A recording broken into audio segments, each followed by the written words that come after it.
হামলার প্রতিবাদে সারা দেশে কালকে বিক্ষোভ মিছিল সমাবেশের ডাক দিয়েছেন এবং আজকে যেরকম হাজার হাজার লক্ষ লক্ষ জনতা নিয়ে মিছিল হইল, আগামীকাল সারা বাংলাদেশে প্রতিটি থানা, ওয়ার্ড, ইউনিয়নে বিক্ষোভ সমাবেশের ঘোষণা দিয়েছেন আজকে আমাদের মহাসচিব জনাব মুজিবুল হক চুন্নু।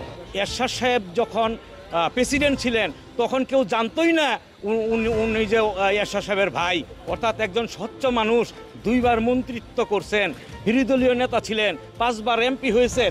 ওনার বিরুদ্ধে কোনো প্রকারের একটা দুর্নীতির অভিযোগ মামলা কোনোদিন আনতে পারে না গিয়া।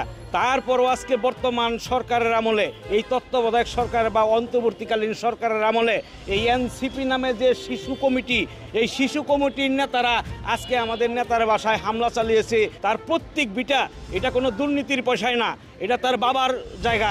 সেই জায়গার মধ্যে যে বাড়ি করেছেন এবং বর্তমান পার্টির চেয়ারম্যানের উপর যে হামলা করেছে, এই হামলাকে আমরা মনে করি হত্যার উদ্দেশ্যে হামলা করেছে। 58টার সময় হঠাৎ করে কিছু সংখ্যক উশৃঙ্খল ব্যক্তি, তারা এনসিপির নামে এবং বৈষম্য বিরোধী ছাত্র নামে স্লোগান দিয়ে তারা সেখানে যান এবং এই জিএম কাদের সাহেবের পৈতৃক বাড়িতে ইট পাটকে দিয়ে ঢিল মারেন এবং সেখানে গ্লাস টাস ভেঙে যায়, অকথ্য ভাষায় গালিগালাজ করে এবং একটা মোটরসাইকেল ছিল বাড়ির সামনে, সেটাতে তারা আগুন দিয়ে পুড়িয়ে দেয়। এনসিপি একটা শিশু দল, এরা নিজেদের ফেমাস করার জন্য জাতীয় পার্টির মতো একটা জনপ্রিয় দলকে বারবার আঘাত করে নিজেদেরকে প্রতিষ্ঠিত করতে চাচ্ছে। সারা বাংলাদেশে আগামীকাল সারা দেশে আমার সকল ইউনিটকে নির্দেশ দিয়েছি এই বিষয়ে প্রতিবাদ সভা করার জন্য এবং বিক্ষোভ মিছিল করার জন্য।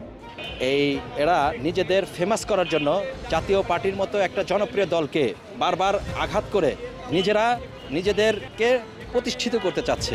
এটাই হচ্ছে সবচেয়ে বড় বিষয়। আরেকটা বিষয় হচ্ছে তারা ভাবছে যে জাতীয় পার্টি যদি না থাকে তো জাতীয় পার্টির স্থানে আমরা দখল করে নিব। এটা তো আসলে বিষয়টা এরকম না। জাতীয় পার্টি এই দেশের মানুষের সুখে দুঃখে উন্নয়নে সব কিছুতে 9 বছর ছিল। আজ 40 বছর যাবৎ জাতীয় পার্টি এই দেশের জনগণের সাথে আছে, কিন্তু ওরা কিন্তু নাই। ওরা কিছুদিন আগেও আওয়ামী লীগের দলে ছিল, আওয়ামী লীগে ছিল। এখন তারা নিজেদের লেবাস পাল্টিয়ে নতুন একটা দল করছে, আইসাদ নিজের যান বাঁচানোর জন্য তারা এগুলো করছে। তো এগুলা করলে জনগণ তো সব কিছু বুঝে।